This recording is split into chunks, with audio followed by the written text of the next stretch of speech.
Olá, sétimo ano, como é que vocês estão? Espero que estejam bem, espero que esteja todo mundo se cuidando bastante.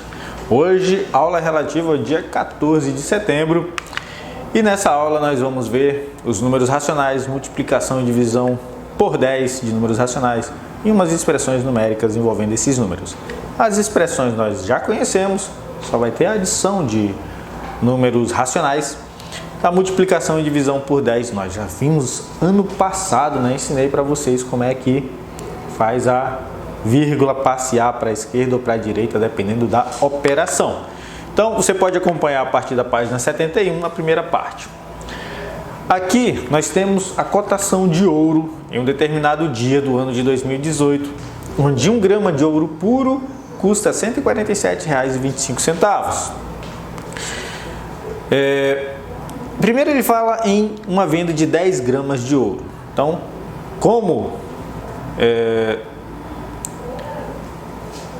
ao fazer a operação, a gente chega no valor de 1.472, porque a gente faz uma multiplicação de 10 vezes 147,25, aí dá 1.472,50. Ao comprar 100 gramas, mesma coisa, multiplicamos 100 por esse valor.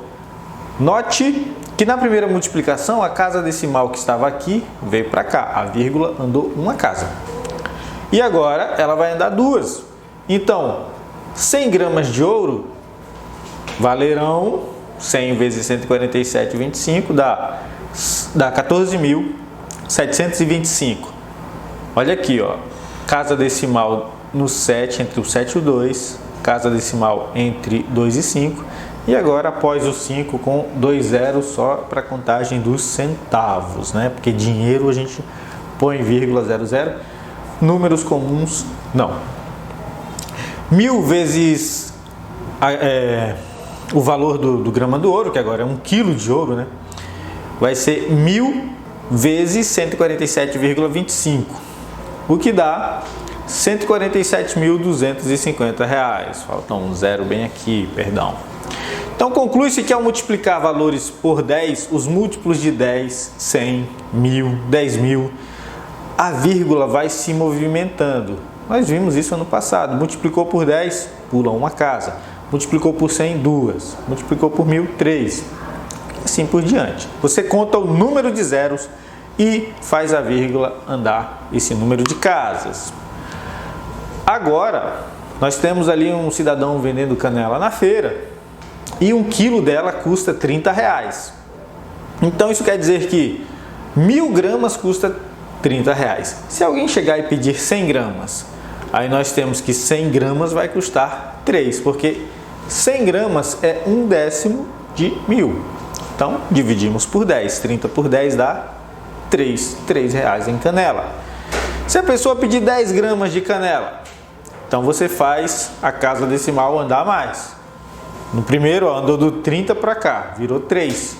Agora vai andar do 30 e vai virar 30 centavos, vai ficar R$ 0,3. 0,3 real ou 0,3 reais? Manda essa pergunta para o professor Júnior. Então, 0,3 reais, né? A gente sabe que são 30 centavos, né? No plural, para isso a gente sabe.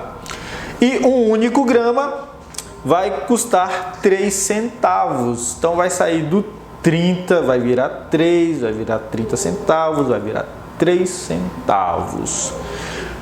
Agora a gente vê que dividir por 10, né, e seus múltiplos, 10, 100, 1.000, a vírgula vai ser movida agora para esse lado, para a esquerda. Então dividiu por 10, volta 1, dividiu por 100, volta 2, dividiu por 1.000, volta 3. Tá bom? Vamos dar uma olhada aqui agora em potenciação e radiciação envolvendo números racionais. É lá na página 76. Um agricultor quer cercar uma área quadrada de 0,25 km² e ele precisou calcular a medida do lado.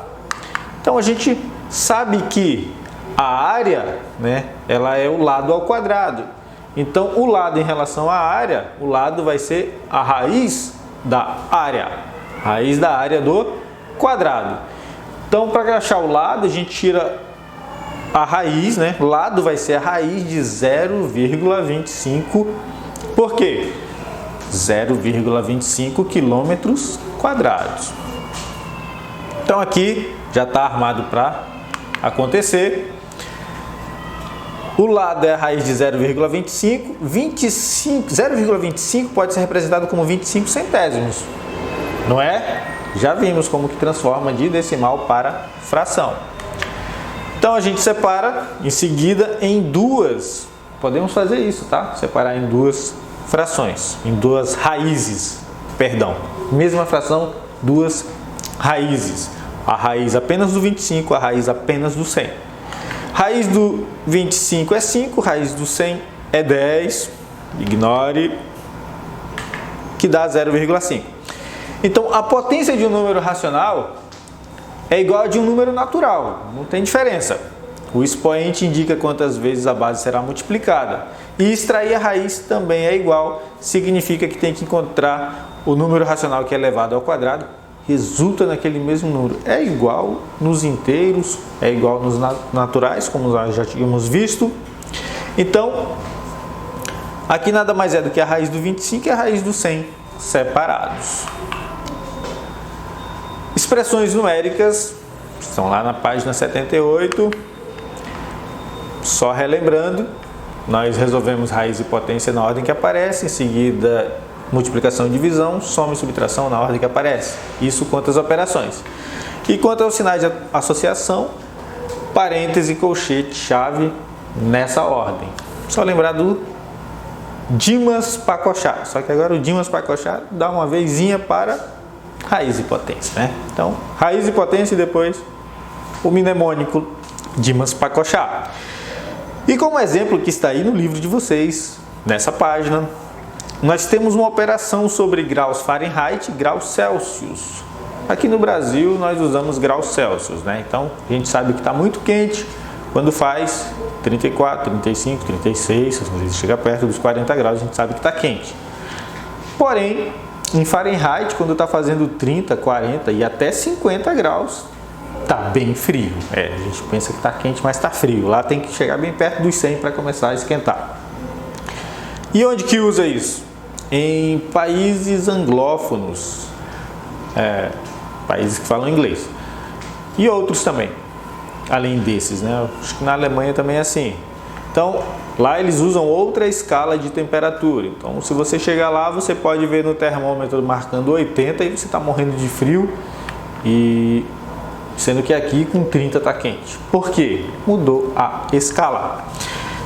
Os graus Fahrenheit, se você subtrair 32 e dividir o resultado por 1,8, você encontra em Celsius. E de Celsius para Fahrenheit? Se você multiplicar os Celsius por 1,8 e somar 32, você acha em Fahrenheit. Exemplo, 40 graus no Brasil, vezes 1,8 dá 72, mais 32, 108. Então, lá tem que fazer 108 para colar nos 40 graus. Se fizer 100, está em 30 e alguma coisa. Se fizer 50, está bem frio, está bem gelado. A gente vai ver já já uma transformação. Acompanhe, tem no seu livro essa mesma que eu coloquei aqui. Então, pede-se que coloque 50 graus Fahrenheit em Celsius. Isso daqui é uma expressão. Então, a gente faz 50 menos 32 e divide 1,8, pela mesma formulazinha que a gente viu no início. 50 menos 32 dá 18, 18 por 1,8 dá 10. Ou seja, 50 Fahrenheit são 10 graus Celsius. 10 graus Celsius é bem gelado, né? Então, se você chegar lá e ver 50, você imagina, você viajar para lá, lembre-se que não está quente demais, porque a escala deles é outra. E agora vamos converter 31 graus Celsius, uma temperatura muito comum aqui para nós, né, em graus Fahrenheit. Aí um gringo que venha para cá e vê um termômetro numa praça pública com essa temperatura vai pensar, por que que não está gelado? É porque a escala é outra. 31 nós multiplicamos por 1,8 e somamos com 32. Essa multiplicação dá 55,8, mais 32 dá 87,8. Então, 31 graus nossos equivalem a 87,8 graus Fahrenheit, lá de quem usa essa escala, né? Estados Unidos, Inglaterra, Austrália, Nova Zelândia, por aí vai. E agora vamos a exercício, vamos aplicar aqui o que a gente viu. Lá na página 72, exercício 2, ele pede que você transforme essas divisões, primeiro uma divisão, depois uma multiplicação. Aqui só tem os itens D e E, tem outros aí no seu livro, faça os outros. Ele pede que dê o resultado apenas movendo adequadamente a vírgula para a esquerda ou direita. Lembrando que a gente viu isso ano passado. Então aqui a gente tem o número, do jeito que está aqui, com zeros a mais que eu coloquei, para poder passear com a vírgula mais livremente. Estamos dividindo, quando divide é para a esquerda. No de baixo multiplica, vai para a direita. Então, é por 1000. Por 1000 tem 3 zeros, como eu já falei para vocês, o que vale são os zeros. E a vírgula está bem aqui, entre o 2 e esse 0. Ele anda 3 vezes e dá 0,020. O de baixo tem 34,657. A vírgula agora vai andar para a direita 3 casas. Andou 1, andou 2, andou 3 e após chegar nessa posição não precisa se preocupar. A gente não põe vírgula aí. Ela não precisa ficar, o resultado é esse. Então, voltando. E agora, o exercício 3, lá da página 79, ele tem essa expressão aqui que pode até assustar um pouco, mas não nós, né? Ele dá essas opções e a gente vai descobrir qual é a opção correta. A expressão, a gente vai primeiro chamar o nosso quadro verde, escrever ela aqui. Aqui está aqui, está aqui. Relembrando, nós temos as operações, né? Divisão, multiplicação, adição, subtração. Porém, quando tem potência ou raiz, elas têm prioridade, elas vêm primeiro. E parêntese, colchete, chave, por ordem. Aqui nesse caso, nós temos raiz em 2 pontos e temos uma potência. Temos que resolver ela antes da divisão. E só por fim, resolvemos soma e subtração. Então, nós já vimos que um número, quando aparece assim, nós colocamos em forma decimal. Então, agora já temos ele em forma decimal. Dá para fazer mais rápido, mas eu coloquei passo a passo aqui para você compreender bem. Nós já vimos que quando nós temos uma fração na raiz, nós podemos fazer 2 raízes. Uma raiz para o numerador, uma raiz para o denominador. E foi o que aconteceu aqui, ó, raiz para cada um. Raiz para numerador, raiz para denominador. Na etapa seguinte, nós podemos extrair as raízes. Raiz de 64 é 8, de 100 é 10, raiz de 25 é 5, raiz de 100, 10. Continuando. Nesse estágio aqui, ó, nós temos frações de mesmo denominador. É só operar. 9 menos 5 deu 4. E o restante só dividir, só repetiu. Só repetiu porque aqui não pode somar. A divisão tem prioridade. E agora, com relação a esse parêntese, ele está elevado ao quadrado. Não pode dividir ainda, tem que primeiro elevar. Então, repete 1/3, repete o 8/10 e a divisão fica 16 por 100. O 4 ao quadrado dá 16, o 10 ao quadrado dá 100. Divisão de fração, já vimos esse ano e ano passado. Divisão de fração a gente multiplica pelo inverso. Então fica 8/10 vezes 116 avos. E agora a multiplicação fica 1/3 mais 800 sobre 160 avos. Dá para simplificar cortando zeros. Dá para simplificar 8 e 16 por 8, 80 e 16 por 8. 80 por 8 dá 10 e 16 por 8 dá 2. Só foi repetido ali em cima. E agora sim a operação. 80 por 8 deu 10, 16 por 8 deu 2. E agora a gente leva esses denominadores para um denominador comum. Em cima multiplicou por 2, né? Ficou 2/6. E aqui no outro em cima foi multiplicado por por 3. 3 vezes 10, 30. 3 vezes 2, 6. O denominador está igual. Agora é 6 o denominador. É só somar 30 mais 2, que dá 32 sextos. E simplificar, que fica 16 terços. E a resposta correta é a letra D. Então não precisa ter medo se você vê uma parecida com essa. Aqui foi feito passo a passo, né, com bastante atenção. Mas dá para fazer um pouquinho mais rápido, dá para fazer com um pouco mais de rapidez, se você tiver domínio. Se não, faça passo a passo mesmo, não tenha medo de gastar papel e ponta de lápis não. E agora eu peço que você vá lá nas páginas 72, 77 e 79, não é o intervalo, é especificamente a 72, a 77 e a 79. Resolva os exercícios que encontrar, são relativos a esse assunto. E sétimo ano, agradeço sua participação e até a próxima aula.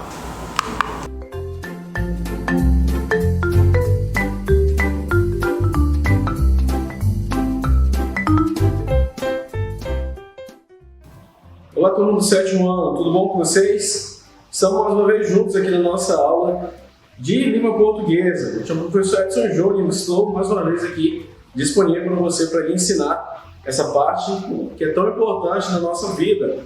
Então, na nossa aula anterior nós falamos sobre as lendas urbanas e também vimos a questão da lenda urbana junto à questão da oralidade e a escrita. Hoje nós vamos falar sobre uma parte que é um pouco mais de um pouco de regras, que vem da questão do textos reguladores, o ECA, que é o Estatuto da Criança e do Adolescente. Aí nós vamos, como em todas as nossas aulas, nós vamos trabalhar aqui com as respostas e depois nós vamos entrar nesse assunto que é de suma importância, pode não aparecer, mas é de suma importância até para a sua vida, tá? Então, vamos entrar nesse assunto daqui das respostas e aí nós vamos trabalhar junto nesse assunto a partir da página 58. Lembre-se sempre, gente, por favor, coloquem sempre a data que você está fazendo essas atividades. Beleza? Vamos lá? Vamos aí para as respostas. Vamos lá. Aí na questão das preposições, certo? Aí vem aí a questão de você estar colocando também as conjugações, tá bom? Número 1. Na número 2, ele está falando nem todos os trechos grifados a seguir correspondem ao complemento do verbo, as expressões adverbiais que indicam lugar e modo. Marcas alternativas que deixam grifado completamente em um complemento verbal. Aí no caso seria somente os dois, a letra A e a letra C. Na número 3 diz que o verbo de ligação estabelece uma relação de um sujeito e uma característica atribuída a ele. Em que frases isso ocorre? Aí, no caso, os leitores ficaram curiosos e a criatura era assustadora. Ou seja, no caso daí, os leitores ficaram curiosos. Ou seja, qual é a relação? A atribuição no caso do substantivo leitores, está dizendo aí o que é a atribuição dele. Eles ficaram curiosos. E ali, na D, ele diz assim, que a criatura era de que forma? Assustadora. Então, assustadora é a atribuição ao sujeito. Beleza? Vamos. E na número 4, está pedindo para você classificar em objeto direto e objeto indireto. Certo? Como que eu identifico, professor, objeto direto e objeto indireto? Lembra que na aula que nós estávamos falando sobre os verbos transitivos e intransitivos? Sempre observe a questão aí das preposições, certo? As preposições podem fazer muita diferença. Observe aí na letra A, não tem uma preposição, ele é um advérbio, muita inveja. Aí na letra B é a mesma coisa, as frutinhas. Colher o quê? Frutinhas na floresta. Aí na C, aí já é de nada. Observe que esse de nada, ele já tem a preposição. Na número 5 diz assim: marque as frases cujo verbo é intransitivo. Isto é, não precisa de complemento para ter sentido. Então, ou seja, um vulto branco apareceu.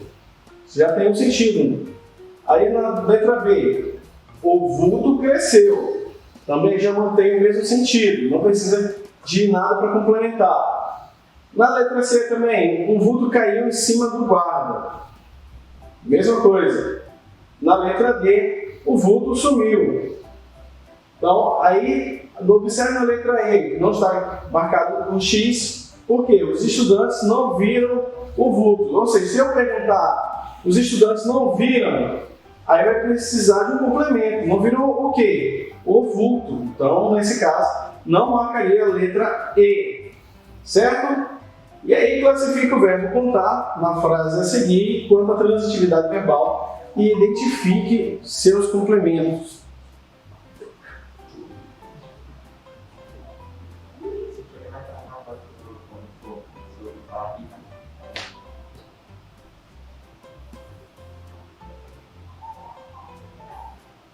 E aí está aí a frase: o guarda contou aos estudantes o estranho caso.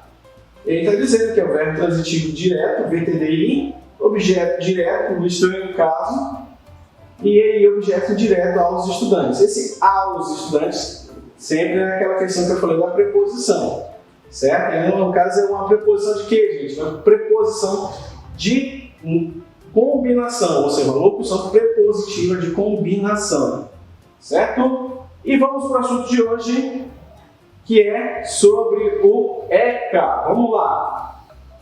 ECA não é, no caso, no sentido de nojo, tá, gente? Por favor. O ECA aí é isso aí que está dizendo, é o Estatuto da Criança e do Adolescente. O que é? O Estatuto é um texto jurídico que contém leis estabelecendo obrigações da família, da sociedade e do Estado em relação à criança e ao adolescente, que permitam seu desenvolvimento integral. Se liga nesse comentário, gente. Ou seja, vocês, no mais plural, não têm 18 anos. Enquanto você não chega nessa parte dos 18 anos, você está dentro do Estatuto da Criança e do Adolescente. Ele tem bastante leis? Tem bastante leis. Mas todas essas leis elas vão dar um desenvolvimento para o seu crescimento, na sua vida. Ou seja, você também está enraizado dentro de leis. Não é somente qualquer coisa que você pode fazer. Ou seja, a família tem responsabilidade, até a escola também tem responsabilidade sobre você, a sociedade tem responsabilidade sobre você e o Estado. O Estado seria o quê? O Estado de Rondônia? Também, mas então ele também dá um abrangimento, que no caso seria também o Estado, também no caso da nação brasileira, é lógico, que ela também dá ali as leis de acordo para o que você possa fazer. Não é qualquer coisa, quero pular no Rio Madeira e nadar nele de qualquer forma. Não é bem desse jeito. Tem todo um aparato do que você possa fazer. A sua família é responsável, o Estado seria responsável pelos seus atos. Você, por exemplo, vamos supor, tirando essa questão de pandemia, eu não vou para a escola, não quero ir para a escola. Tem tudo está dentro do Estatuto da Criança e do Adolescente, que aí vai verificar. E quem é o regulador disso? Um dos principais reguladores disso se chama Conselho Tutelar. O Conselho Tutelar, ele é aquele que fica ali, entre aspas, fiscalizando aquilo, tudo que pode ser permitido para a criança e aquilo também que não pode. Por exemplo, é de fundamental importância que a criança participe, esteja na aula, esteja em atividade escolar. No caso, não estando, a família não dando esse apoio para a criança, isso aí a família será até penalizada. Existe, no caso, uma consequência, professor? Existe, porque no caso é direito da criança e também direito do Estado fornecer matrículas, fornecer vagas para que aquela criança possa estar participando dentro de uma escola, certo? Vamos aqui ler agora uma parte que é da questão, que isso é uma pequena parte, que é que está dentro dos estatutos. Vamos ler juntos? Vamos lá. Aí, vamos ler aqui do título, né? Diz assim, subchefia para assuntos jurídicos. Aí vem a lei de número 8.069, do dia 13 de julho de 1990. Dispõe sobre o Estatuto da Criança e do Adolescente e dá outras providências. O Presidente da República faço saber que o Congresso Nacional decreta e eu sanciono a seguinte lei. Aí vem lá um texto compilado, ou seja, tem uma partezinha. Aí vem, título 1 das disposições preliminares. Aí vem, artigo 1º. Essa lei dispõe sobre a proteção integral à criança e ao adolescente. Artigo 2º. Considera-se criança, para os efeitos desta lei, a pessoa até 12 anos de idade incompletos, adolescente daquela entre 12 e 18 anos de idade. Parágrafo único. Nos casos expressos em lei, aplica-se excepcionalmente esses estatutos às pessoas entre 18 e 21 anos de idade. Artigo 3º. A criança e o adolescente gozam de todos os direitos fundamentais inerentes à pessoa humana, sem prejuízo da proteção integral que se trata dessa lei, assegurando-lhes, por lei e por outros meios, todas as oportunidades e facilidades, a fim de lhes facultar o desenvolvimento físico, mental, moral, espiritual e social, em condições de liberdade e de dignidade. Parágrafo único.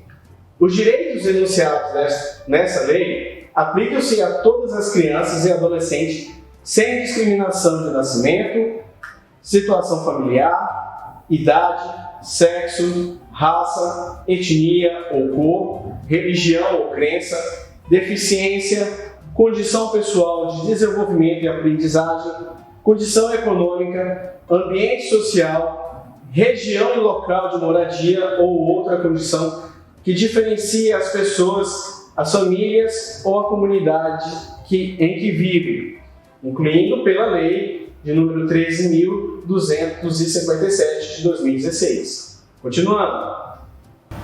Artigo 4º. É dever da família, da comunidade, da sociedade em geral e do poder público assegurar com absoluta prioridade a efetivação dos direitos referentes à vida, à saúde, à alimentação, à educação, ao esporte, ao lazer, à profissionalização, à cultura, à dignidade, ao respeito, à liberdade e à convivência familiar e comunitária.